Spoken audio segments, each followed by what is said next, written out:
co-host Sean, joined today on this beautiful Wednesday, April 30th, by my other co-host, Stefan. Steph, my brother. NFL draft just passed this weekend. Some of our favorite prospects, favorite college players realized their dreams and, one step closer to glory for them. How you feeling? What's your vibes? What's going on in Duckland? Man, our spring game just passed this past weekend. Saw a lot of good things. I'm excited, man. Roster's looking good for us. So this upcoming season, I expect a lot of wins. It's looking like it's going to be a good season. And we're rapidly approaching. I mean, I was talking to my little brother about this, and for you football lovers, I know. I mean, we're mainly a college football podcast here on this show, but I enjoy the NFL. I know Steph isn't as into the NFL as maybe he once was when he was a little bit younger, but um, the draft happened. We'll have a little bit of free agency happening. Then we're gonna get some rookie mini camps. Some mandatory OTAs. Then we'll have a little bit of break for the summer, obviously. But then in July, we'll open up. A lot of colleges will be kicking off their summer camp. NFL teams will be kicking off their mini camp, and football is right back. And so it actually feels good. We made it. I feel like through the hardest part, like the first few months of the year, a little bit of the winter, the spring. But yeah, man, I'm excited. I'm excited. Um, so a few things we really want to talk about on this show today. Obviously, the draft, like I mentioned, just happened. So we're going to talk a little bit about that. Some of the players. We'll talk about some of the stuff, like obviously Shador sliding all the way down to what was it, the fifth round. Um, It was Dylan definitely day Gabriel. three.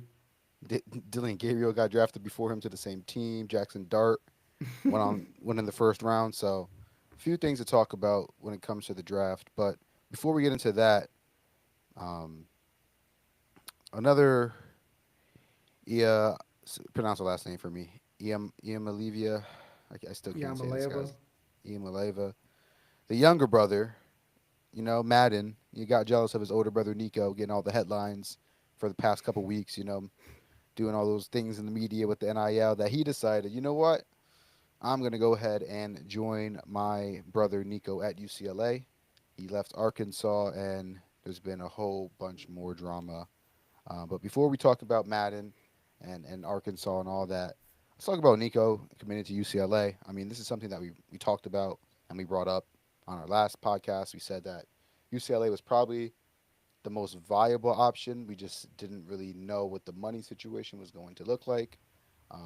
We knew obviously UCLA was not going to be able to pay that $4 million that he was looking for, and to my knowledge, they didn't. I mean, I don't know the exact number. I don't know any number to be honest, but we still were able to land Nico. Um, but just what are your thoughts on the fit, on the vibes, on just the whole situation, how it played out? Because a lot of people weren't sure if he was going to find a spot to land, and fortunately for him, he did. I think UCLA is going to be going 6-6. I mean, this is not a very good football team. They exceeded expectations last year by going 5-7. Um, I mean, I guess it's okay. He found a team, but I mean, y'all heard what I said last time about this whole situation, so I'm not gonna go on this crazy rant again. But I mean, it's just nonsense. Like you're making less money, you're going to a worse team, and nobody's even gonna be watching you on TV. So I don't even like to me. This is just a downgrade in every facet. Like I mean, I can I can agree. I don't think it's obviously a downgrade. Tennessee to UCLA. No matter which way you slice it, he was playing in the SEC at one of the most storied and premiered programs in the SEC. Mind you, Tennessee hasn't really been at that peak for a long time, but I mean they made the playoffs last year. They won 10 games. Um, uh, I'm pretty sure they beat Alabama. What was that, 2 years ago? With Nico at quarterback no, it was this past season. this past season. Um, so he's just not going to find success like that here at UCLA. Just based off what we know about UCLA. I mean, I think Deshaun Foster is a coach that may have potential. I'm rooting for him and that staff over at UCLA. I do hope they turn it around, as that's is a good brand. And I'm not going to say the sport is better when UCLA is good, but it never hurts to have a few other good West Coast teams currently. And I don't think he's a floor raiser or a you know what I mean. Like Nico is not the kind of quarterback to come in and change a program. I think if you have a good program already and he comes in, I think he can excel and succeed. Um, but I don't think he's going to, put a team in his backpack and, carry them to 8, 9, 10 wins, especially a team like UCLA. Um, Maybe the fit is better. I know he's a West Coast kid, so being closer to where he grew up, being closer to home.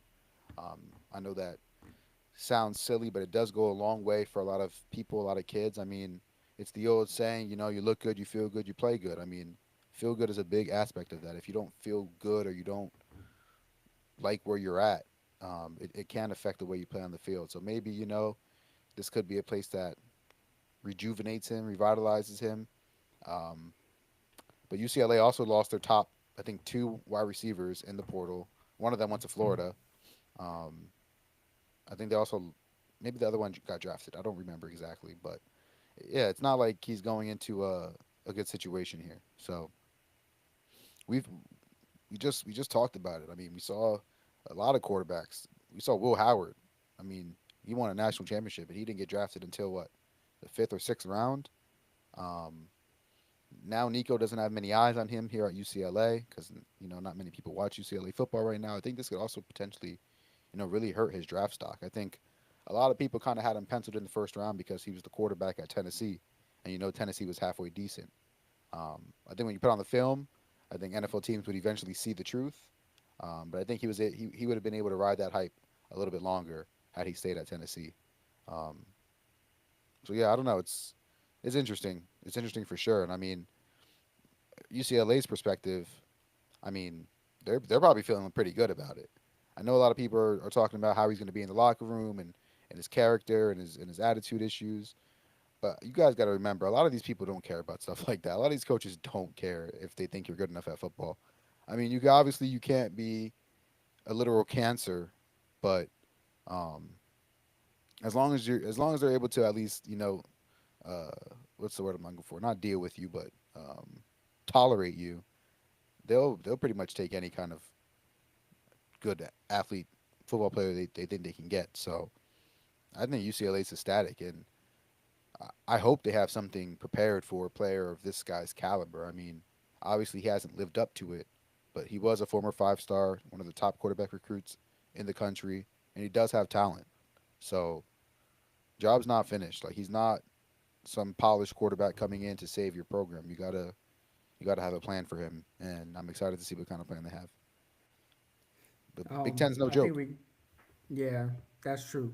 I think we got to bring up the other side of this, how they basically swapped QBs and Joey Aguilar, who transferred to UCLA this winter thinking he was going to be the starter. He ended up hitting the portal in the spring window and then going to Tennessee. So he's going to be starting over there most likely. And Tennessee has their guy for this season. I think that definitely lowers their ceiling for this year, but they're definitely going to get a serviceable quarterback, and they should still have a pretty decent season, regardless. So I don't think there's going to be much drop off if there is any, but yeah, like I just think this was a crazy situation. Probably the first thing like this we've ever seen in college football, at least on that level. Um, and I think in the end it'll I don't know if it'll work out for both sides, but I mean I guess right now both teams have a quarterback that they um, like better than what they had before. So I mean we'll see how each team does in the season and who he'll be having the last laugh. So it'll definitely be interesting to watch. Yeah. I think it's going to be tough for Tennessee because I'm not a big fan of that App State quarterback. I think he was decent for the level of football that he played, but I don't know how prepared or ready he will be for the SEC. Um, but yeah, so now Nico's younger brother Madden, like I mentioned, he recently entered an NIL dispute with Arkansas, which basically centers around their collective, the Arkansas Edge, and they're basically seeking to enforce a buyout clause in his contract after he transferred to UCLA. He enrolled at Arkansas in January 2025, but entered the transfer portal in April, just a few days ago, last week, to join his brother at UCLA. Um, Citing homesickness, that was his excuse. Arkansas, they claimed that he violated a 1 year NIL deal, which reportedly was worth up to or around $500,000. And in that contract, there was a clause requiring repayment of 50% of the remaining contract value, um, which is about $200,000 for the 8 months left. Um, doesn't seem like Madden was really interested in doing that at all. So Arkansas, their athletic director Hunter Yurachek, he publicly came out and put out a statement, basically emphasizing accountability in NIL agreements and saying that he supports the full pursuit of the buyout by their collective and that they're going to hire an attorney and seek all avenues. Um, Now, obviously, the legal enforceability of this actual clause is pretty debatable. I was listening to Joe Klatt, and he was talking about just how he thinks that players should repay unfulfilled NIL deals, and he made some pretty um, intriguing points, obviously, and I think just common sense wise in life, when you sign a contract, and anything you do, you're supposed to fulfill that contract, and if you don't fulfill that contract, usually there's legal bindings, um, certain payouts or duties that you have to fulfill in order to get out of that contract. So I don't really see why college football would be any different. Now, obviously, these contracts are very new um, to our sport, but it's not new to sports. You know what I mean? Like these aren't first time Yeah. agents that have never dealt with contracts before. These players might be unfamiliar, but these agents, these GMs, they're very very familiar. So I don't get where the confusion is, and I don't get where the debate really lies. Now, I know Arkansas NIL laws, they amended in 2023, and they allowed collectives to pursue such claims under standard contract law, but no court other than that has yet ruled on a similar case. So this would be a first of many. Um, Now, behind closed doors, it's also been mentioned that other schools have like privately enforced buyouts, and there have been maybe disputes that we haven't heard of.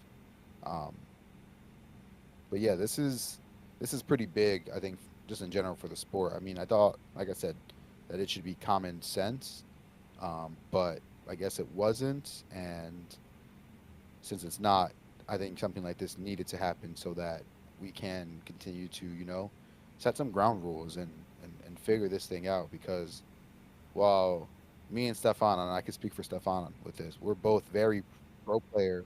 We want these players to eat, succeed, help their families, help themselves to the best of their abilities. And these schools have been taking advantage of a lot of these guys for very, very long. So it's only right that they get a little bit back. But just for um, just for it to be fair, just for there to be parity, um, there needs to be some kind of ground rules kind of take. You guys can't just leave, ignore buyouts, um, kill contracts. It shouldn't happen that way.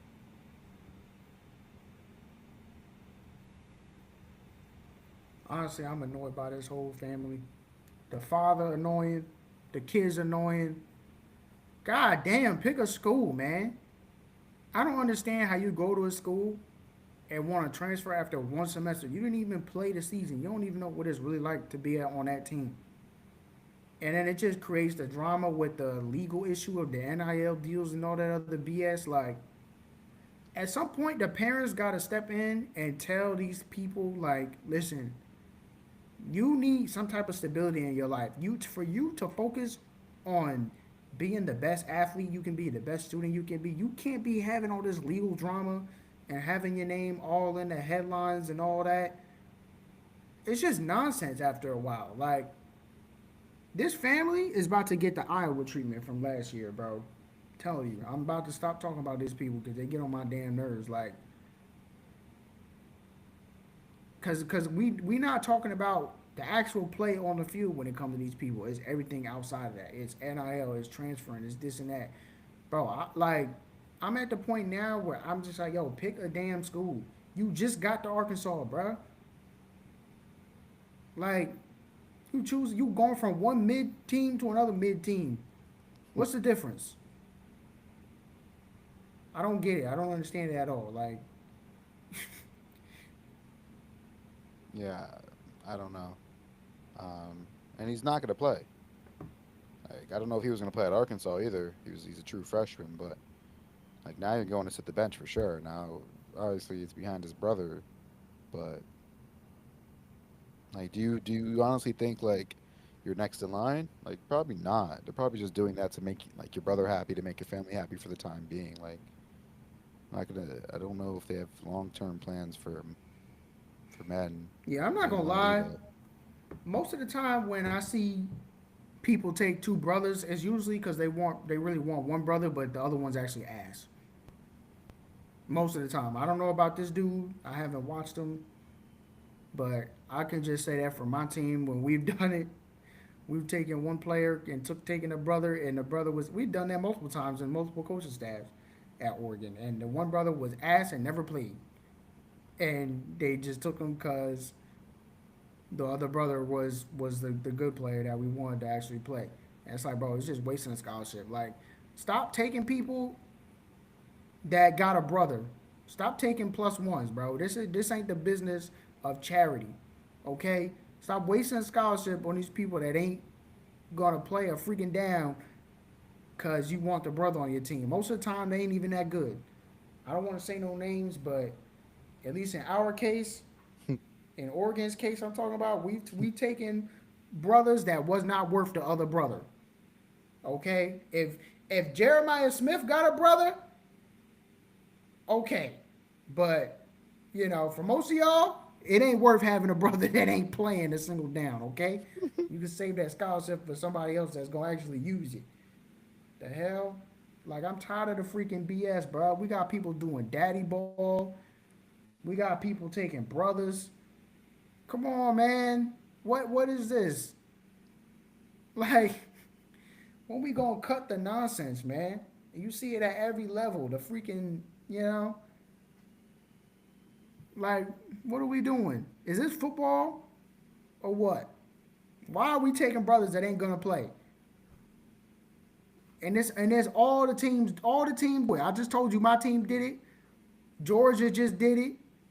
It's all type of teams doing it. Oh, you gotta take my brother. I get that you want to be with your brother, but what if your brother sucks?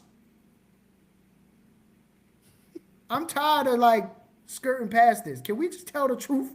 A lot of y'all brothers are shitty. Can we just be honest? Like, yo, he ain't gonna play. Why do I have to take your brother? But I want this. I want this player. I don't want both y'all, man. Come on, man. It's What a are we it's a tale doing? as old as time, like you said. I mean, every true college football fan, I'm sure, can tell you a story of a pair of brothers where it was one highly recruited one, and you took the other one as a walk on or something like that to try to get the other one to. It's just and it never works out for probably either of them, to Walk be on, honest. walk on. I don't care. Walk on. I don't care. But scholarship. I'm talking about scholarships, bro. Where they're on scholarship, and it's like, bro, you're just wasting a spot for something that somebody else could have had. Like, can we just cut the BS? 9 times out of 10, it's not even worth it. Like I said, Jeremiah Smith got a brother. Okay. Caleb Downs got a brother. Okay. The I'm rest of crying. y'all, Travis Hunter got a brother. He does. He does, but he wasn't in college at the same time. But if he was in college at the same time, okay, you ain't that, or you ain't a significant contributor. I don't want to hear it from y'all, man. I know, cause I know for a fact we did that, and a dude's brother and one, the both of them left our program, and the one brother that shouldn't have been there hit the portal and never got picked up. You hate to see it, and that's another thing about this portal. Like people don't realize, like just because you enter the portal does not mean you're going to leave the portal. No, it doesn't. There's some people in the portal from 3 years ago. So I don't know careful. what you do at that point. Yeah, careful, because just because you want them doesn't mean they want you. I mean, you hear it every time. They say however many thousand people hit the portal, and then Hmm. that's it. you know. All right. Um, Speaking of the transfer portal, it is officially closed, but it still is very active as a whole bunch of people are still, taking visits, committing, um, and doing all those things. Um, we saw Trevor Pena, Syracuse's wide receiver. He transferred to Penn State. I thought that was pretty big news for a contender like Penn State. Um, Pena's a really good player. Um, Played against some lower competition in the ACC. It's going to be a step up going against some of those Big Ten DBs for sure. Um, but man, he's just like one of those size and speed guys. Like whenever you got one of those guys, they usually dominate college because not everybody has that size or that speed. So, um, sorry, I lost my train of thought for a second. No, he's definitely a good player, and he should be a nice addition for Penn State. Um, Yeah, I I mean, agree. can Penn So, State finally have a good wide receiver? Maybe they got it here because we've been talking about it year after year with this team. They just can't figure out how to get wide receivers. And you would think in the portal era they would be able to get him even more, but I don't know. They just still can't figure it out. So we'll yeah, see. I mean, Trevor Pena had 900 yards last year.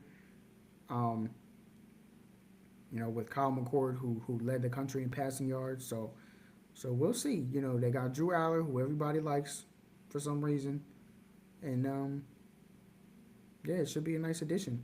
He's probably better than everybody else they have on the roster. yeah. I was gonna say I think he might be instant wide receiver one. I know they made some other moves in the original portal window, and I think they brought in like two wide receivers. I think one was like a mid major guy, and the other I don't exactly remember, but um, this is a pretty high profile pickup this late in the year. Like this is a guy that a lot of you wouldn't really expect to be able to get in April. So good get for Penn State. Miami, they've also been super active in the portal. I mean, they've been one of the most active teams in this portal window, to be honest. And I don't know if that's a good thing if you're a Miami fan. I don't think you want to really be trying to build a whole roster in the spring window. I think you should kind of have your roster built already. But um, they added some good guys. They added BYU All American wide receiver, kick returner Keelan Marion. Um, they added NC State transfer linebacker Kamal Bonner or Boner. Um, they added Texas kicker. Speaking of Texas, not Texas, but Texas Tech. Um, Micah Hudson, he announced that he is planning on returning to Texas Tech. Steph, I seen you tweet or DM'd or something talking about you're tired of this guy. Like, do you know anything about the situation or? No, I just think that it's just typical nowadays where because the rules allow it, and honestly, I can't be mad at it. It is within the rules. You're allowed to transfer every damn semester if you want to. So, you know, I just think, yo, pick a school. Why are you running to A&M? Like, you just got to Texas Tech. Why are you running to A&M already? You don't know nothing. These people don't know a goddamn thing, bro. Like, make a decision and stick with it for a while. Like it just to me, you just look crazy. Like you went through spring ball at another place and just went back to the other school you was at before. And it just shows you how desperate these teams are for talent. Because if I'm the coach, I'm like, bro, if you left, you left. Go with the other team. Because happened over there that you don't like. No, stay over there. You left. That's fine. If you want to leave, you can leave. You have that freedom. But don't come running back when something happened at another place you don't like, or you got homesick, or whatever BS you was talking about. Yo, at some point you gotta grow up. At some point you gotta grow up. You can't just flip flop to different places, different locations, different job, different people, different friend groups, different like it just you can't be doing that all the time, bro. It's just annoying to see. It's like, oh, this person on this team, this person on that team. Pick a damn team, man. Like it's just ridiculous. At some point it gets ridiculous. And I'm a fan of players having freedom. I don't really care about the transfer portal and how everybody's like, up in arms about it and this and that. But at the same time, I'm allowed to say if something pisses me off. Like, can we just pick a school and play there for one season, please? I mean, am I crazy? Like, cause you gotta think if you want to be a best player, you need to develop that continuity, that chemistry with your quarterback, with the rest of the team. You want to get within the program. You want to be on the weight program. You want to just get used to that place in that school and get comfortable. You'll never be comfortable bouncing around all over the place. At least I won't. I don't know. Maybe some people are just comfortable not being nowhere for a long time. But I just think about myself. I'm just like, I can't be bouncing around from place to place, going back and forth and this and that. Like you didn't even see the end result of what's going on in this place before you left. So to me, it's just a little ridiculous. Yeah, I'm with you. I'm with you. Um, all right, let's keep moving it along then. Um, trying to think. Okay, yeah, we can move off of transfer portal. I mean, you don't have any other transfer portal anything takes or nothing, right? I don't think so. I think obviously there's still the portal close is closed now, but there's still people in that can be committing. But I mean, it's a spring window, man. There's not really a lot of big names like that. Most of these teams now are realizing with how it is, you got to use your NIL money to hold your roster together. So a lot of it is not really that crazy. There was that D lineman that went from North Carolina to Ohio State, but he's not really a needle mover. Yeah, no, Like he's a good player, but you know, Florida lost a D lineman to North Carolina and a safety to North Carolina as well. So two Florida players also recently committed to Big Bill over at UNC. You think about the whole UNC thing. You think he's serious, or you think he's no, just but like, it's for a totally different reason that we gonna get into later. uh oh, I'm already know. I already know. I already know. I already know. Oh man. All right. Before we get into that, because now I want to get your take on that. But let's talk about some of these EA Sports College Football 26. Some of these updates, announcements, leaks. It was announced that EA Sports College Football 26 is set to release on July 10th, 2025, with early access for deluxe edition pre-orders starting on July 7th. It will be available back on PlayStation 5 and Xbox Series X, but unfortunately, for all you PC fiends like me, it still will not be available on PC, which is still pretty disappointing. I mean, I understand um, why it's not yet on PC, but I thought that, I mean, they've been working on this game now for about I know we've only had it for a year, but they were working on it for a few years before it released, and they've been working on 26 now for a while. And I think, and I'd hope, and I'd pray that they could do something that's not like unprecedented. It's not like there's not games that aren't on console and PC. Um, understand the first version. There's a lot that goes into the game on PC, and they just maybe didn't have the time, didn't have the team, didn't have the funding. They want to make sure people actually like the game. But yeah, it's just a little bit annoying. Not the end of the world, um, but you gonna pre-order it? Um, I think so. If it's the same price as usual, then yeah. I don't think I'm gonna get the special edition or whatever. I'm not paying $100 for it, but I'll definitely get the regular version, Yeah, especially if it comes with a steelbook. I don't ever play Ultimate Team, Yeah, I don't do that so either. I don't really need to there's no point on me ever getting upgraded edition, so I just want to see the cover for real, cause I got the steelbook the previous year just hmm because it was the first one in a long time, right? But hmm if I don't really care for the cover, then I won't even get a physical copy. I'll just get the digital, and I won't digital. even yeah I won't even get the steelbook. So speaking of the cover, some of the details were leaked about the deluxe edition cover photo shoot that did take place on March 12th, 2025. That was confirmed. It featured over 25 players, coaches, and mascot. Some of the names: Ohio State's Jeremiah Smith and Caleb Downs, obviously.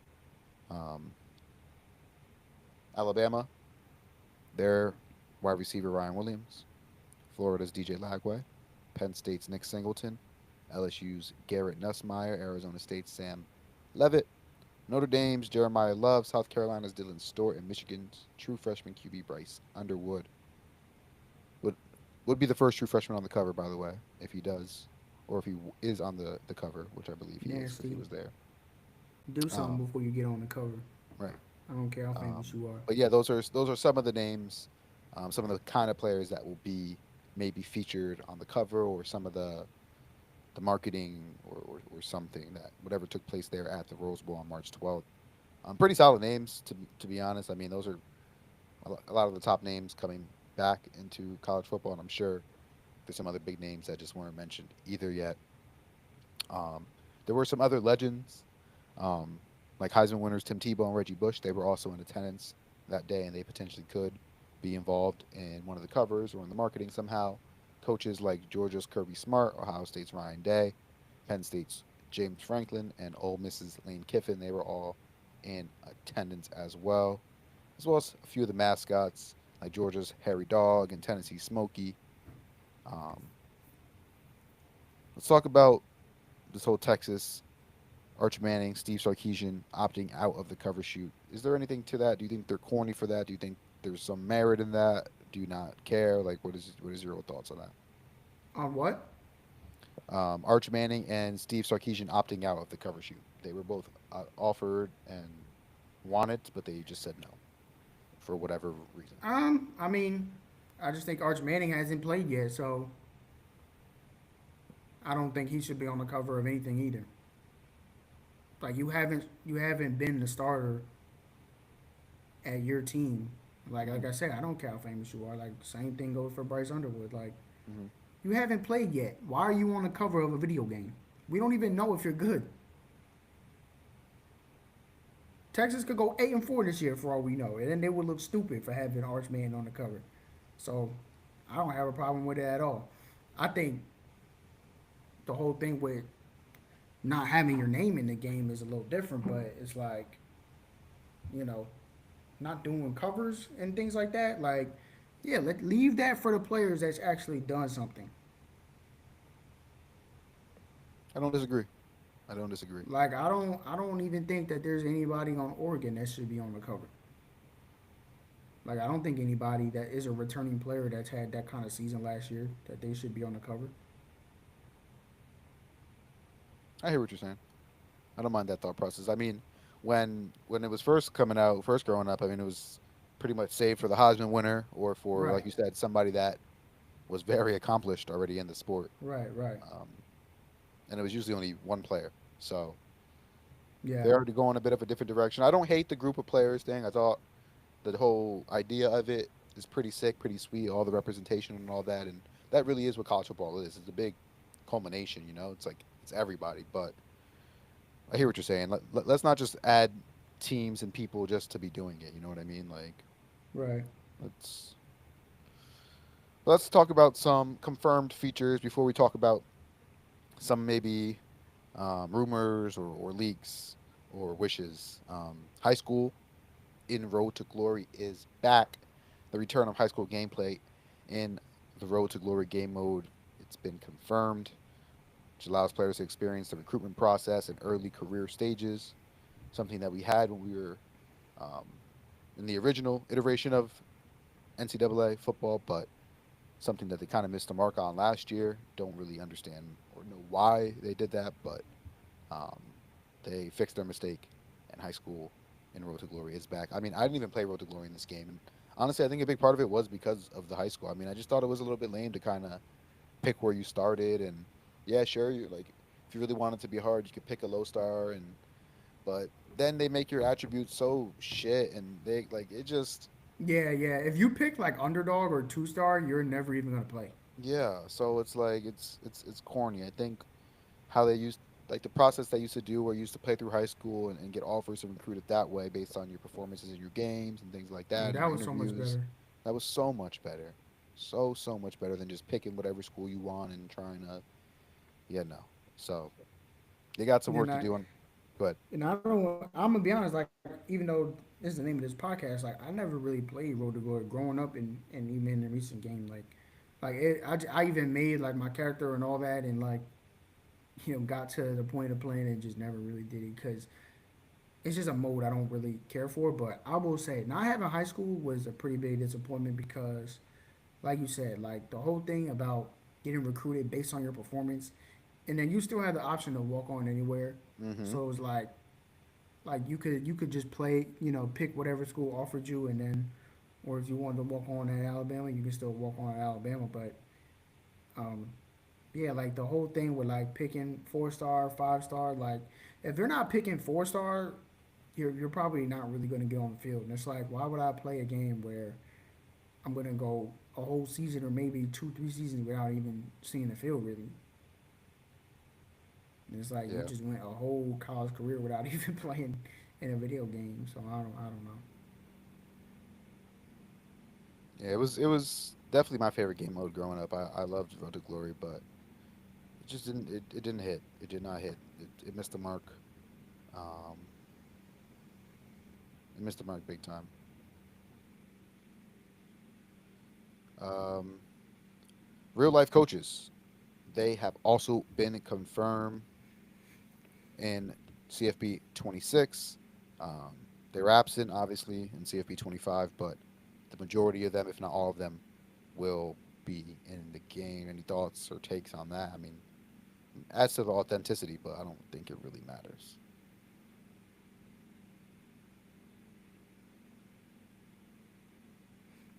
I like it because were coaches even in Madden? I'm not sure. I want to say yes, I don't but remember. It's been a long time since I've played Madden, but um, I think it's really fun. Cause I think I still it's still weird like seeing all these players with their real names and then going to the coach and then it's kind of just generic coach. Cause I remember back in the old days before the NIL and how they would just put quarterback number two and then make the person look exactly like the real life person. They hmm would kind of do the same thing with the coaches. I mean, they had a much more limited models for the coaches in the old games, but they would match it basically saying like, yeah, we know who the real coach is and we're gonna make this look like that person. So I think it's going to be fun seeing the real life coaches in the game, and then you'll be able to see in Dynasty how they actually make them level up and stuff. Like what level of coach do you think Kirby Smart's going to be? Like, would he be a level 50 if it was in this game? Like I think that's going to be fun to see. I agree. I like your take on that, to be honest. That made me a little bit more excited than maybe I originally was. What Yeah, else I have think it's just gonna be interesting because there's gonna be some coach that thinks they hot shit and is like a level 15 and they gonna be mad. I'm telling you.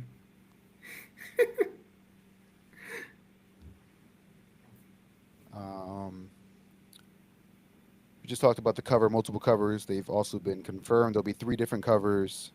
Um, like we mentioned, expanding on the multi-athlete cover approach that they began in CFB 25. Also, a new scorebug has been confirmed. A redesigned scorebug will be introduced for, um, I guess, I guess improved in-game presentation, better aesthetic. Do you have an issue with the scorebug current? Would you like to see it changed? Honestly, the scorebug thing is one thing I don't really understand about college football fans. They obsess over it. They get mad when they change it on TV, and I'm just like, look, if I can see it, the numbers clearly, I'm not really worried about it, honestly. Like, yeah, like I think it was the new one on the SEC on CBS or whatever, or SEC on ESPN, whatever, whichever way it switched was worse. Like, but I'm not gonna sit here and write a bunch of tweets about it and go crazy on the internet. Like, I don't really care that much about the damn score bug, you know. Yeah, I don't really give a damn.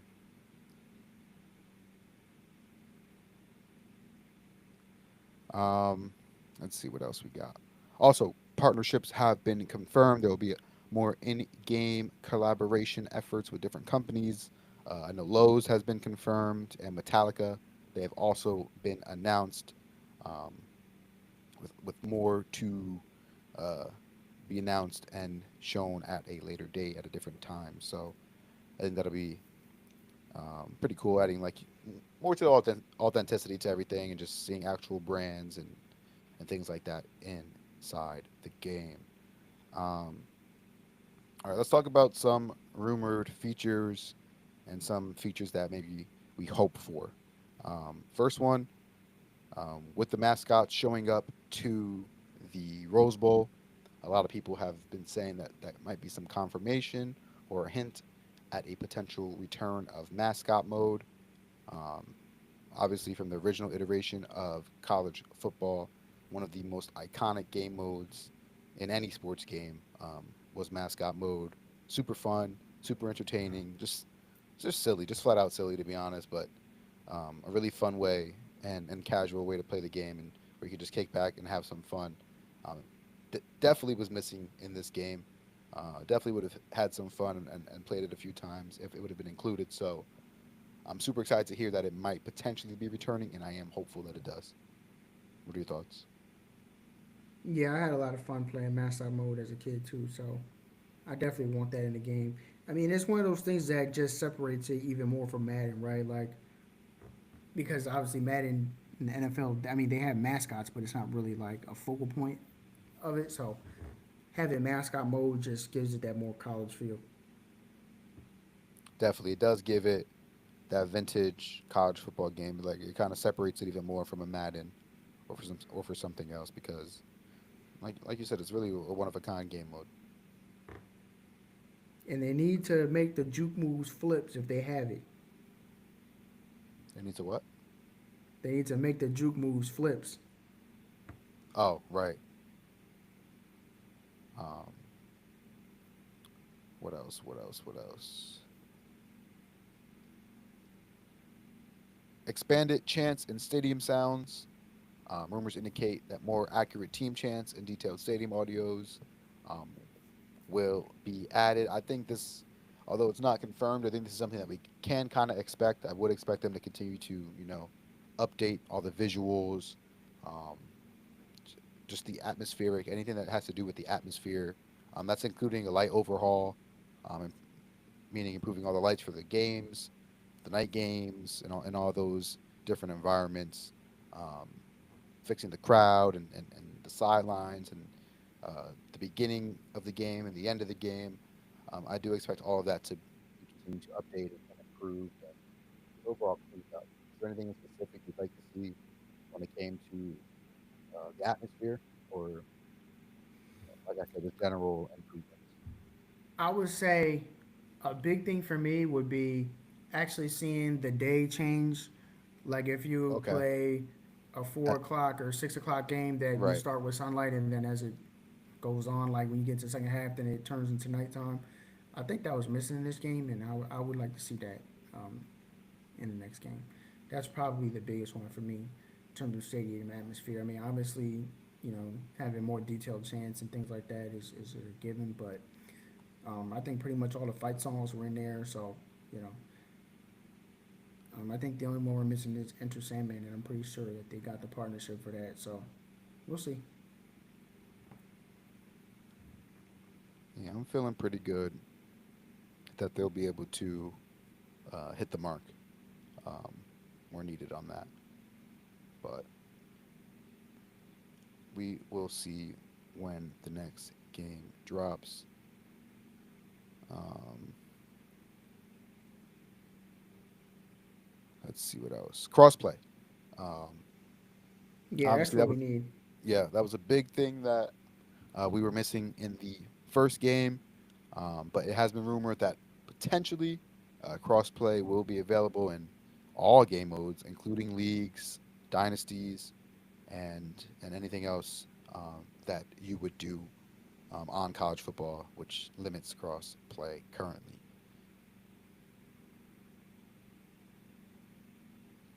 Um, a trophy room. It's also been rumored in something that I know a lot of fans, including Steph. I know you mentioned it in one of our group chats before. Um, but yes, a trophy room is potentially coming back to college football, something that was also available in the previous iteration of college football that they did not include in this one. But just a dedicated space to kind of display your awards from your dynasties and from all your things like Heisman's or national titles all that is rumored to come back after, obviously, like I mentioned, we were all kind of disappointed that it wasn't in this version. Yeah, and I think just the menus in general need a big improvement. Like there's a lot of things I can't really think of any examples off the top of my head right now, but there's a lot of things that could be tightened up, just made easier to navigate. Um, just clicking throughout the various menus, especially in Dynasty. Um, that I think if they fix that, just general quality of life stuff, that would be a huge improvement. I can agree. Create a stadium. That's something else that has also been Oh, rumored. absolutely. Do you think this is one that I don't know how much I believe the rumor? I feel like this is something that is takes a lot of time to kind of like build and create. They've been working on the game for a while, so maybe it's done already. But yes, this would be fun. Create a stadium for team builder is definitely something that would be an appreciated and fun addition to the game. And it's being speculated, but Yeah, I I think don't know I if it'll think make it in first this of game. all, the team builder like website and everything in general is still in beta phase, which is Right. kind of ridiculous for something that's been out for so long, and it's pretty annoying to use. Like I've made um, a team, I've tried to make more teams on Team Builder, but it just takes so long that I kind of just stopped doing it because it just takes forever. And if they would actually make the Team Builder work like it's supposed to, just get it out of beta phase and get it done, man. Like you're EA. There's really no excuse to be having something that's been in beta for so long. Like just get it done so that we can, use it to its fullest potential. And I think being able to create a stadium will be a big part of that because I don't know if you've made a team builder team yet, but when you make a team, you pick a real life stadium that you want the team to play in. But the problem with that is a lot of times if you're trying to match a stadium like with your team's supposed real life location, the team in real life doesn't have the same colors as your team. So, like for example, I made a New Jersey team and our colors are black and blue, and obviously I would put the stadium as Rutgers, right? But the whole buildings and everything painted around the stadium is red. So Hmm. like you should be able to change that to your team colors instead of having this blue team playing in a red stadium. It doesn't even make any sense. So um, it's little things like that that would help if they would add some improvements, add more customization and things like that. Because if you were just able to create a stadium, I would have just made a stadium instead of playing in a real one that I couldn't change the colors in. So things like that. Either let me change the colors in a real stadium or let me create one from scratch.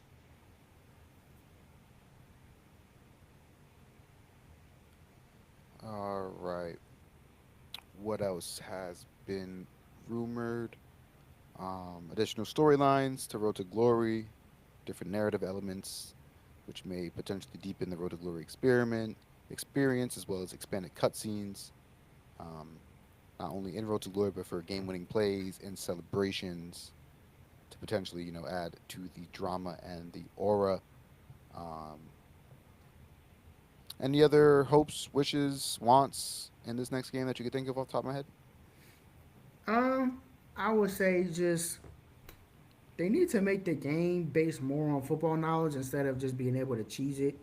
Like at this point, there's still so many plays that people use because they're just automatic, with certain amount of yards and things like that. Like there's just like, and I know you can think of a bunch like just eliminate the cheese, man.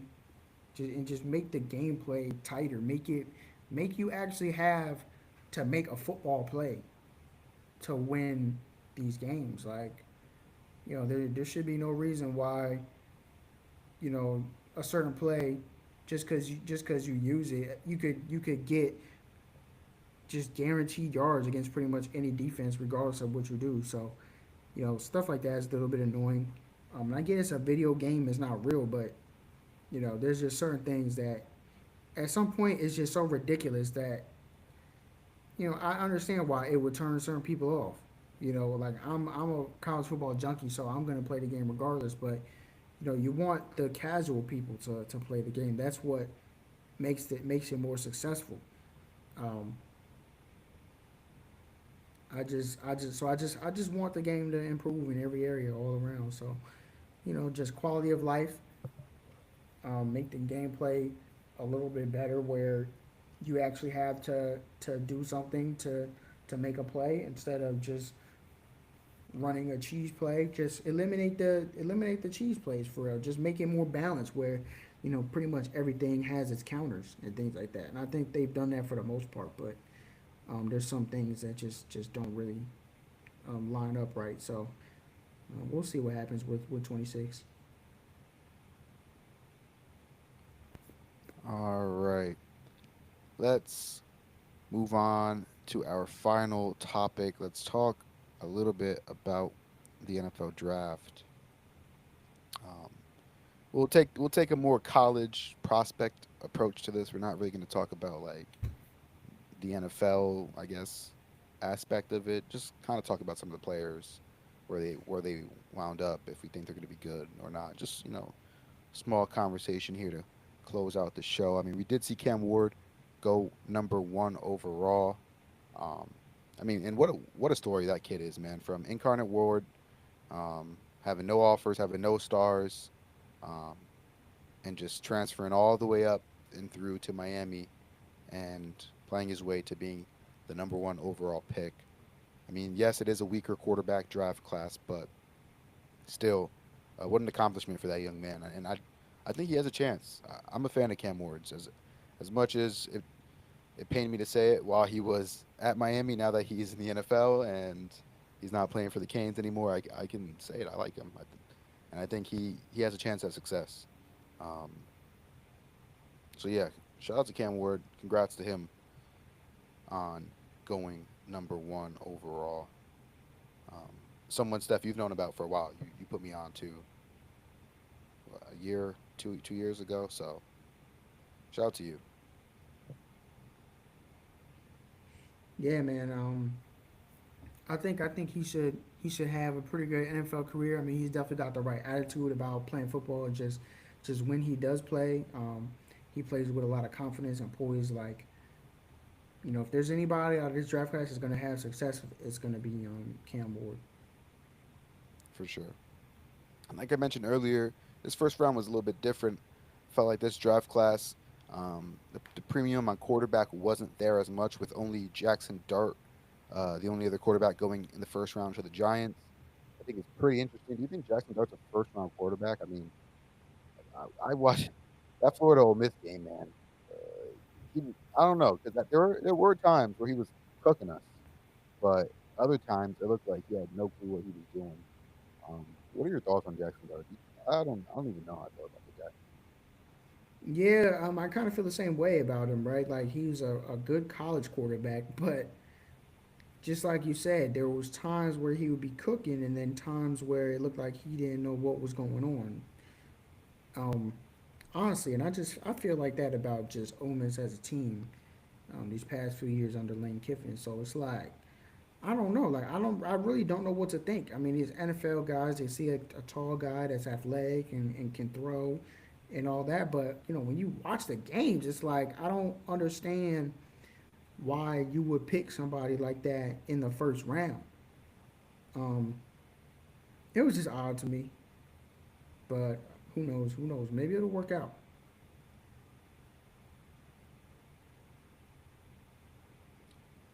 Um, Travis Hunter, he went two overall after the Jags traded up to select him, and they're saying they're going to let him play both ways, Steph.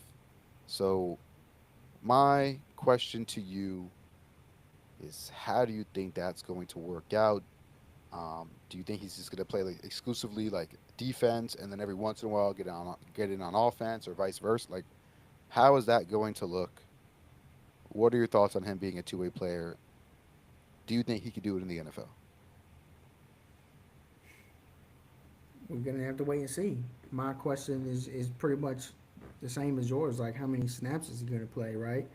Because we've never seen someone start both ways in the NFL. Just playing every single snap, and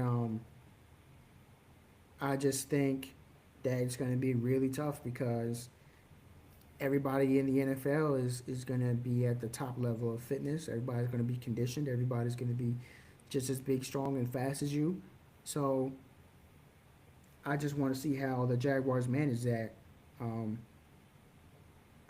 and I think it's going to be interesting to see. I mean, we've never, let's like I said, we've never seen somebody do that. So um,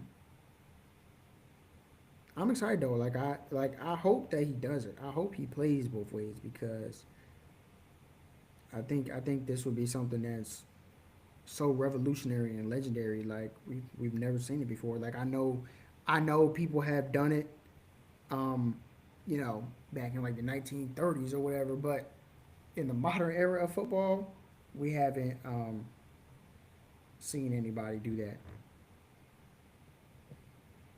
Yeah, I mean, it would be incredible to see him do it. I mean, I don't know. I don't think that he can't do it. Um, but knowing the whole install, knowing NFL level offense, knowing NFL level defense, and being able to contribute, that's going to be tough. So if he does do it, that's going to be a true spectacle to see, and we should all enjoy every moment and every second of it. If you get a chance to watch it because that would be special. But like I mentioned, uh, uh, there were a lot of other skill players and offensive linemen that kind of made their way into the first round. Since, like I mentioned, it wasn't quarterback heavy.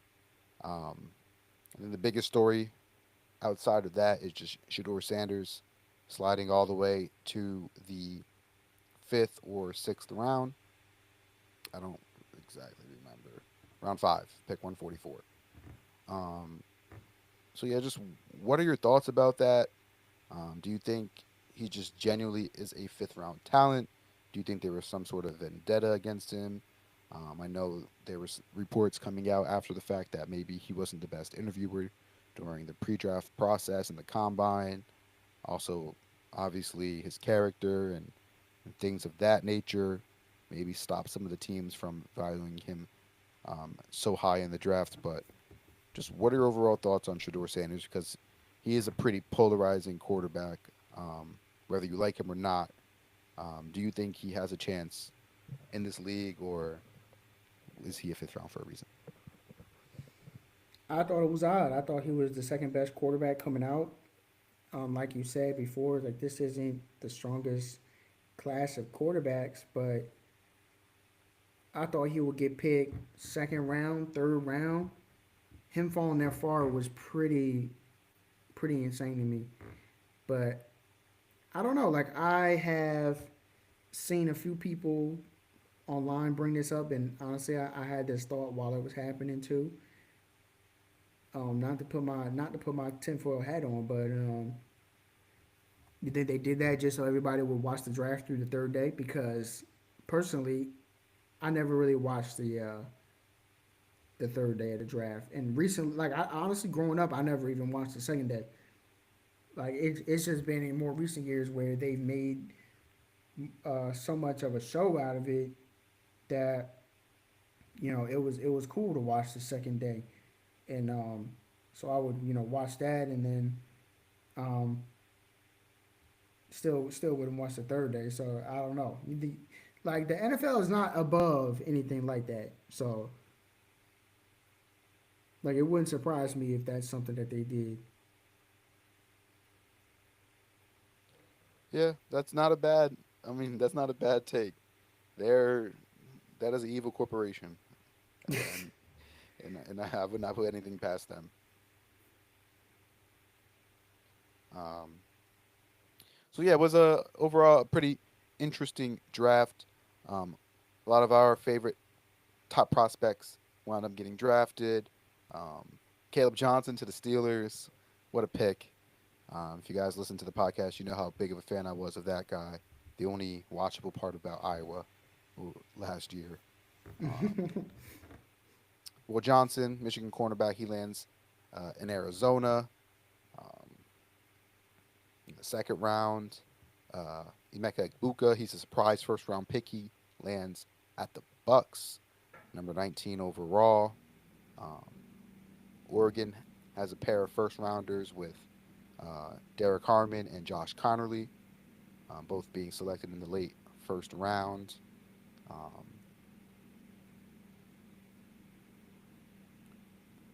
all in all, I would say about as we expected outside of the whole Shador Sanders saga.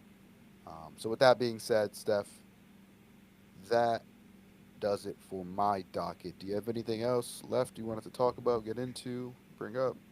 Or are you ready for Clown of the Week? Yeah, you could play the music. Oh, yeah. I'm excited for this because I already know who the Clown of the Week is.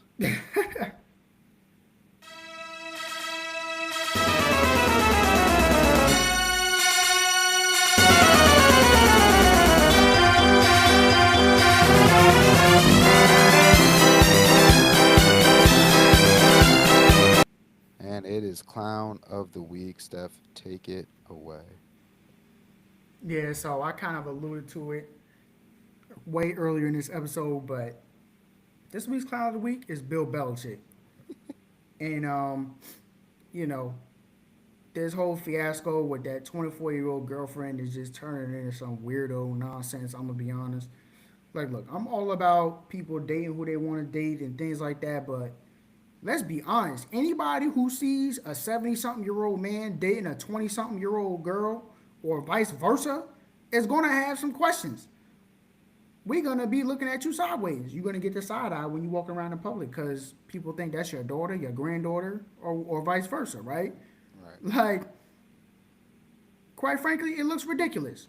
Just being honest, right? But the reason why Bill Belichick is clown of the week is because he was doing an interview with somebody, and it was just a nice regular interview. Like this interview was real. It was for like some daytime TV show or something. It was like network TV, Right. whatever. And he asked a question. He's asked a simple question: how'd you guys meet? And mind you, the girl is like in the room with them. And in the interview, even said it. He was like, "Yeah, she has been a constant presence around here. So you guys have gotten a lot of publicity on social media and things like that." He was just like, "How'd you meet?" And then the girl, she off to the side. She says, We're not talking about that. And Bill Belichick just goes along with it. I'm like, bro, you a grown ass man. You a old ass man at that. And you Hmm. letting a 24-year-old tell you what to talk about and what not to talk about, bro. That's your handler? Come on, bro. I don't deal with people with handlers. I think that's just ridiculous. If you're an adult, why are you letting somebody else tell you what to say and what not to say? Like, and from the interviewer perspective, he interviewing Bill Belichick. He interviewing a girl. Nobody asked her a goddamn thing. So why are you trying it? You want to be interviewed? Then come over here and take this mic. Then you could talk to the camera like Bill's doing. Don't be off to the side talking about we ain't talking about that. What you mean? So and it's crazy because people like this will wonder why everybody's talking about them, but then do stuff like this. It only makes everybody ask more questions because the question was simple: how did you meet? What, you can't tell everybody how you met? What are you talking about? So why can't you tell everybody how you met? Was y'all doing some weirdo stuff? Because that's like, what do you mean you can't tell how you met? I could tell every like anybody that I'm in any kind of relationship with, I could tell anybody how they met. I could go on national TV and Hmm. tell the world how we met. What are you talking about? If I met my friend, at a place, yeah, we met because we was playing basketball at LA Fitness, and then we just started hanging out after that. Like, what do you like? You know what I'm saying? Hmm. What was y'all doing when y'all first met that made y'all not able to talk about how y'all met? I mean, so my mind, just my mind can go all kind of places, just like I'm sure everybody else did. So I'm not gonna say what I personally think was going on, but I'm pretty sure everybody can kind of come to their own conclusions if you're gonna say you can't talk about it. Because if y'all just date like normal people, why can't you say y'all met somewhere or y'all met through mutual friends or y'all was going to the same running club or something, like, you know what I'm saying? Hmm. Like there's so many ways that you could have been that you could have met that are just normal, even if there's a huge age gap. Like if y'all was upstanding citizens doing normal people stuff and not doing weirdo stuff, you would be able to talk about how you met. So, you know, don't be out here doing stuff like this and then get mad when people got something to say about it. That's just my thing. So, and it's like, bro, you a grown ass man. Why can't you like what you talking about? We ain't talking about that. Like I would have looked to the side and be like, what you mean we ain't talking about nothing? No, I talk about what I What are want we to talk talking about, about? Right. and you talk about what you want to talk about. I'm not telling you what to talk about, so why you telling me what to talk about? The hell? And they interviewing Bill Belichick. They ain't interviewing you. It's like, bro, Bill, like, stand on your own 2 feet. You too damn old to be letting somebody tell you what to say and what not to say. I'm looking at everything sideways. That's why I told you I don't even think UNC going bowling because they head coach can't even handle his own relationship, let alone handle a goddamn football team of 100 plus people. So you know I firmly believe this. I think um, football teams take on the personality of their coach. You see it in position Yep. groups, and then you They see it definitely do. with the whole team under the head coach. If you got a coach that's fiery, the team gonna be fiery and play with that fire. If you got a coach that's soft, they you know displays a lot of soft mentalities. I mean, look at USC and Lincoln Riley. Like we've always said, USC is a soft program, and they've been soft under a bunch of different head coaches. And Lincoln Riley is somebody who's constantly getting mad at what people in the media say. But it's like, bro, you make too much damn money to get mad at what people in the media say and things like that. And that's why your team is soft because you soft. You always get mad at something. Like, how about focus on getting better players? That maybe y'all wouldn't be losing, but you soft, so your team is soft, and y'all lose games that y'all shouldn't, even when y'all have more talent. So if just like in this North Carolina situation, I'm predicting a 5-7 record. I'll say it right now, cause your coach is soft. He let a 24-year-old girl tell him what to do, and he like 70 years old. I'm 27. I ain't letting no 24-year-old tell me what to do. Cause you know why? First of all, cause a 24-year-old was a freshman when I was a senior in high school. I'm not letting a freshman tell me what to do. Are you crazy? You out your damn mind? I mean, what you think about this whole situation? Because when I saw this, and I saw that video, I was like, oh hell no.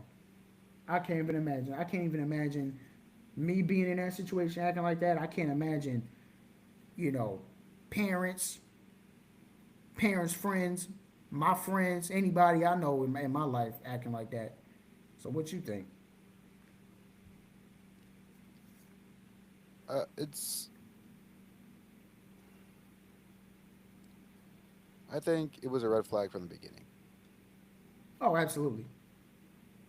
I mean, we all just saw Shannon Sharp and the kind of trouble he's currently in.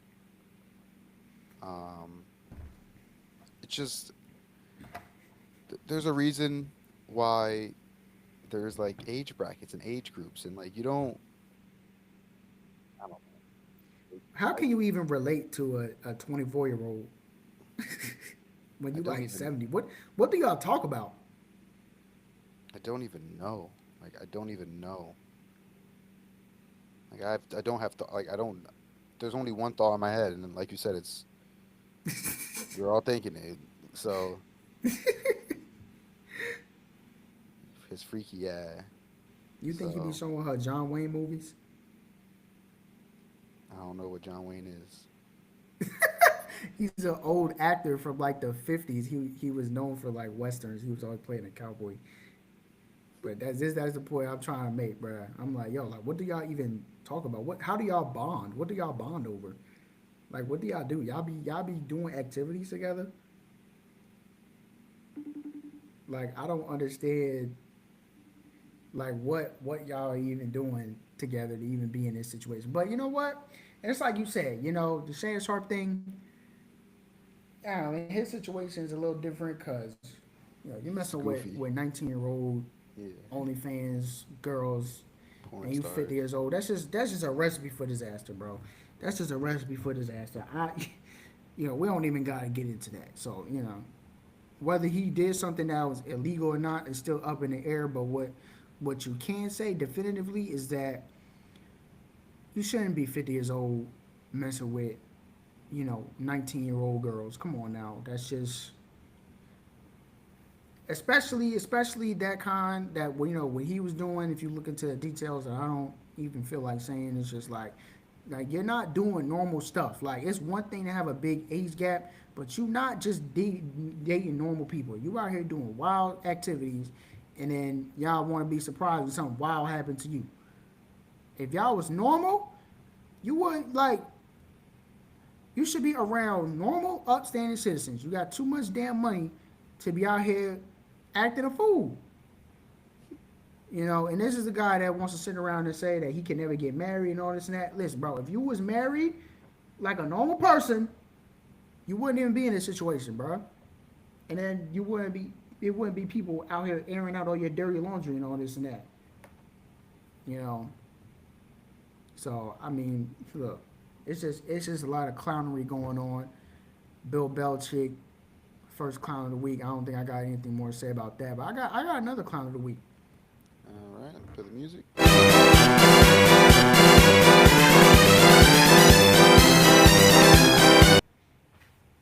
We're back. So my second clown of the week is James Franklin. I don't Mm, know if you saw the yes, I recent did. video. I thought that was gonna be your original clown of the week before I heard you let that go. Oh, look, listen, we don't miss any clowns of the week. Remember one time we had about seven? Yeah, We was playing that music the whole episode, whole boy. episode. Listen, we don't miss clowns of the week. Sometimes you might get a dead week, but if there's multiple in a week, we gonna get to them. But yeah, James Franklin, clown of the week for sure. Again, because this is not even the first time we see you doing this. So for those of y'all that don't know, Penn State spring game just passed recently, and James Franklin had another incident with a fan. The fan was heckling, and he gets to arguing with him. I don't know if he was trying to get him escorted out the stadium or whatever. Like, I seen him pointing to security, pointing out the fan, and all this and that. But it's like, bro, you soft. You make too much damn money to be worried about what a fan is doing or saying to you. Too much damn money. Like this, first of all, bro, this is one of the most accomplished head coaches in the game. Like, I don't know if people really understand. Like, I know it's easy for fans to sit there and say, "Oh, but they never won a national championship."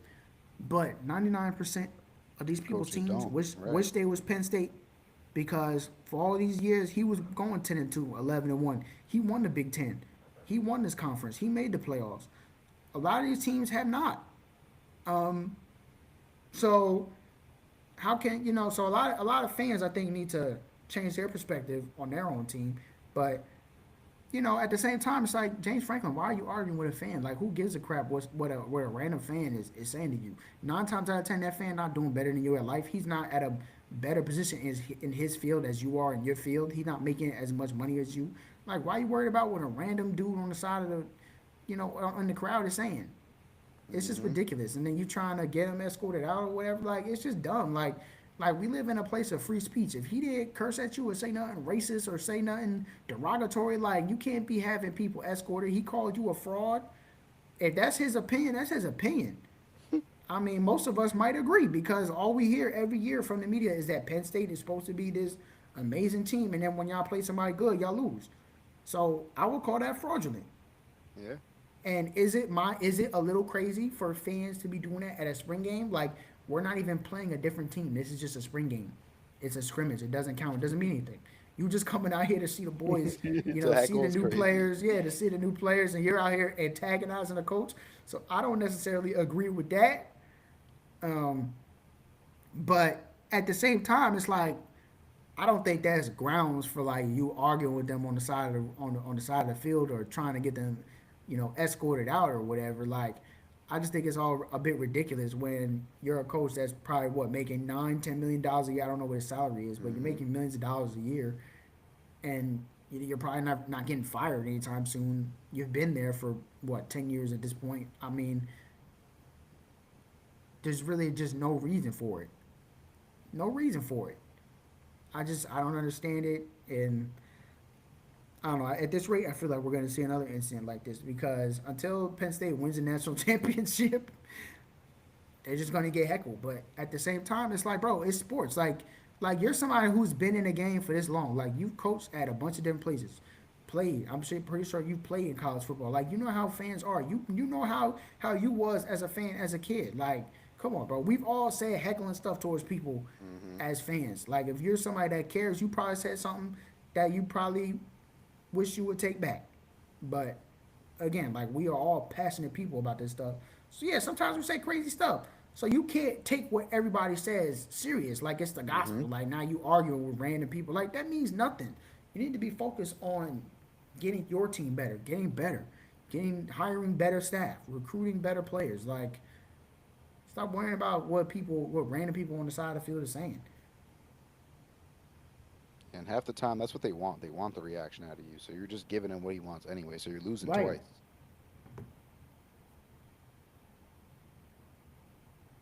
So, all right. Is that it? Any other clowns? Not a clown, but I do have a question for you. What's up? Where are you on this gorilla versus 100 people debate? um, I think the gorilla wins. Really? You think a gorilla's beating 100 people? Well, I think there's a lot of like factors to this. It depends on who the 100 people are. It depends like they have weapons. It depends on like what the Like I would say, situation is. like average dudes with no weapons. No weapon. You can't say a weapon because you could just So I think stab a it one gorilla time. could easily, without like getting tired, could easily murk like a fraction of some sort, like a fourth hat. Like he's murking like majority of them to start, and then the rest, you know. So what do you think? There's just too many humans. Yeah, like I think the numbers is really what wins in the end. I just think at some first of all you gotta and when I say this, I think this is a death match, right? Like this is Hmm. 100 people trying to kill a gorilla, and the gorilla is trying to kill 100 people. Like this is a battle, right? Hmm. Because I've seen a lot of people online saying, "Oh, but not everybody's going to try to kill somebody. You're going to see somebody get killed, then you're going to run away." But I would also argue like a gorilla's going to run away if it sees 100 people trying to kill it, I agree. even if like that's what animals do, right? Like That's true. like animals are not that dumb where they can't detect threats. Like if y'all all start attacking a gorilla, it realizes it can't win or it doesn't have a high chance. It's gonna run away. So for the scenario, I feel like you got to say it's a death match. Like y'all all like you're fighting to the death. Hmm. So I would say like I think the humans win because I think there's just too many people. I think the gorilla definitely kills some people, Hmm. right? Like I think it might kill about 20 of them, maybe you know, but at some point it's gonna be overpowered and get tired. Like fatigue is a thing. Like yes, gorillas are, you know, way stronger than humans, faster, bigger, things like that, more muscle density and all that. But Yeah, I'll say they like the. It'd be hard to hurt the gorilla. right, Like a human punch is not going. Like even 10 human punches. Like even if like right, 10 people are punching a gorilla, it's gonna be hard to hurt him. right. But I just think with 100 people, that's just too many because a gorilla could be attacking somebody, then somebody can attack it from behind, and you could hit it in weak spots. We don't have to get into gruesome details, but I just think 100 people wins. I hear what you're saying. But all right, I think we could wrap it up there. Good I think episode. we've Good covered a lot, podcast. bro. We did cover a lot. From Bill Um, Belichick to gorillas. you can only find that here on Road to Glory. We appreciate all the love and support as we've been getting back into our podcast groove and kicking this season back off. Um, Make sure you guys subscribe on whatever platform you are listening to this on so you can get updated, notified whenever we release our next episodes. Make sure you follow us on Twitter and Instagram as well at the Pigskin Live. We post and we tweet every single time we drop our episodes as well, so you can be notified there as well. Um, so yeah, I think we could. That's it, right? All right, we will catch you guys next time. Until then, peace.